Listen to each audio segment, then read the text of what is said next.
Year since the FedEx shooting here in Indianapolis, claiming 8 lives and forever changing so many others. This week, we've been looking back at what happened that night and how things have changed to keep it from happening again. Tonight, our Dustin Grove digs into concerns about a law, a loophole, and how local law enforcement closed it.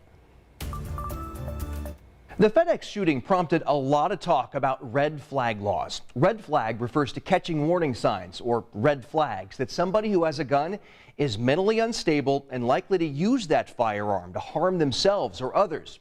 The law lets police seize the person's gun, and if a judge finds probable cause, it prevents that person from buying any more. Well, months before the FedEx shooting, police say they had taken guns from the shooter's home, but nothing stopped him from purchasing more because the red flag law never fully kicked in. The case never made it to a judge. I think it's a good start, but it's far from perfect. At the time, the prosecutor blamed what he called shortcomings with the law. As you can tell from the tight timeline that we are under and operate under, when we try to make a determination, we have 14 days under the statute. And because we have 14 days, our ability to have access to meaningful medical history, meaningful mental health records is severely limited. So 3 weeks after the shooting, police, the prosecutor's office, and the courts decided to change the way red flag cases are handled in Marion County, essentially to make the process more efficient. Instead of the case going from police to the prosecutor to the court, police send each case directly to the judge. The ultimate goal is community safety. I mean, we want to make sure that that people who shouldn't have guns don't have guns. This week, 1 year later, I do think it was a success. We asked Chief Randall Taylor how those changes are working.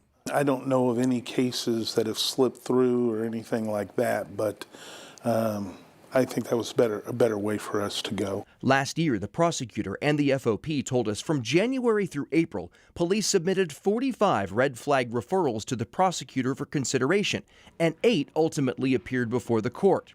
So far this year, Marion County courts say police have directly filed 36 red flag cases, and every filing was granted. Police must also submit their report to the court within 48 hours of taking someone's weapons. Ultimately, I think us going directly through the court is a much more efficient route to go. Police say none of this works, of course, without the public's help. If you're aware of somebody who could be dangerous, if you see something, say something.